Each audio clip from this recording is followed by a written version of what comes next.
идомаи бахши чеҳраҳои мондагор. Мирзо Турсунзода, қисми дуввум. Шоири бузург ва арбоби барҷастаи ҷамъиятӣ.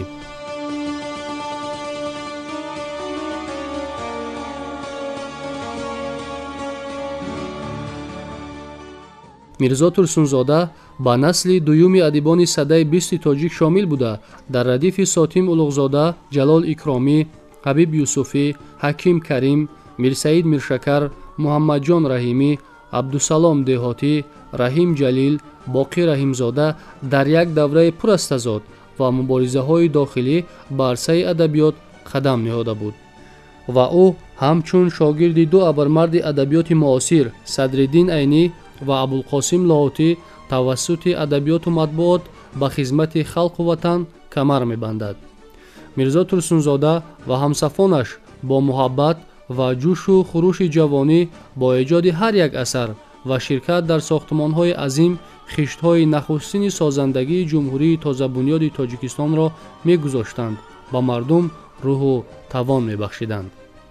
аз шахсиятҳои тарихӣ, инсонҳои равшанзамир ва машъалдорони роҳи озодиву истиқлолият, бунёдгузорони Тоҷикистони нав, парчамбардорони матини илму адаб ва фарҳанги миллии тоҷикон бо сипосгузорӣ ёдовар шудан амри воҷиб аст, зеро ин фарзандони бошарафи халқи тоҷик поягузорони кишвари маҳбуби мо ба шумор мераванд. дар ин ҳалқа фарзанди шарафманди миллати тоҷик мирзо Турсунзода, ки барои хизматҳои бузург дар инкишофи адабиёт ва тарғиби ғояҳои сулҳу дӯстии халқҳо ва густариши нуфузи байналхалқии Тоҷикистон дар радифи устод Садриддин Айнӣ ва аллома Бобоҷонғафуров сазовори унвони олии қаҳрамони Тоҷикистон гардидааст, мақому мавқеи шоиста дорад. мирзо Турсунзода ҳамнафасу ҳамқадами ҷумҳурии Тоҷикистон буд ва имрӯз низ бо осори пурмазмунаш ҳамзамони мост.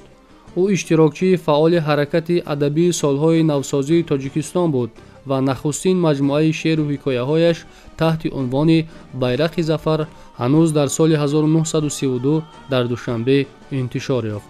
минбаъд мирзо Турсунзода дар баробари ҷумҳурии тозабунёди Тоҷикистон пайваста рушду камол ёфт ва дар олами илму адаб ва сиёсати байналмилалӣ яке аз тобноктарин ситораҳои мамлакати паҳновар гардид. устод мирзо Турсунзода ҳамчун шоир ва донишманд, арбоби ҷамъиятӣ ва публитсист ва софи шуълавари дӯстиву бародарии халқҳо, раиси Иттифоқи нависандагони Тоҷикистон, узви Академияи илмҳои Тоҷикистон, қаҳрамони меҳнати социалистӣ, дорандаи ҷоизаи давлатии ҷумҳурии Тоҷикистон ба номи рӯдакӣ ва дигар ҷоизаҳои олии давр, аз ҷумла ҷоизаи байналмилалӣ ба номи Ҷавоҳирлаъл Неҳру ҳаёти ибратбахшеро аз сар гузаронидааст.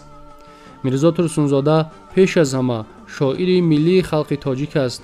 агар мо ҷараёни зиндагии ӯро аз ибтидо то охир аз назар гузаронем, равшан мебинем, ки он намунаи олии пайванди шоир бо ҳаёти халқ мебошад.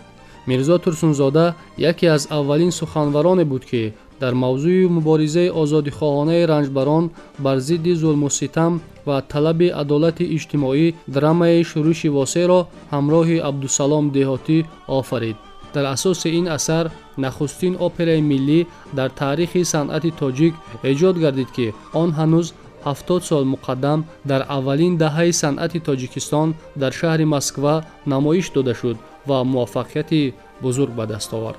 шеъру достонҳои мирзо Турсунзода аз ғояҳои олии ватанпарастӣ ва инсондӯстӣ саршоранд. шоир дар сурудаҳои худ бо садоқати бепоёни фарзандӣ шаҳомату бузургии ватанро васфу тараннум менамояд. вақте вай ба арсаи эҷод ворид гардид, на танҳо адабиёти навини тоҷик ташаккул меёфт, балки худи Тоҷикистони тозабунёд дар роҳи тараққиёт қадамҳои аввалин мениҳод. осори пурмуҳтавои ӯ аслан таърихи бадеии Тоҷикистон аст. обшор кардани заминҳои ташналаб, бунёди роҳу пулҳо, сабзу хуррамгардонидани водиҳо, таъсиси нахустин хоҷагиҳои дастаҷамъӣ, арзи вуҷуд намудани корхонаву донишгоҳҳо ва дигар корномаҳои ҳамзамонон дар шеъру достонҳои устод таҷассум ёфтаанд. соли 1953 дар рӯзҳое ки 75-солагии устод Садриддин Айнӣ ҷашн гирифта мешуд, мирзо Турсунзода гуфта буд, خیلی کم اتفاق میافتد که ترجمه حال یک نفر به ترجمه حال خلقش چنین موافق باشد. این سخنان به خود میرزا ترسونزاده هم پوره تعلق دارند.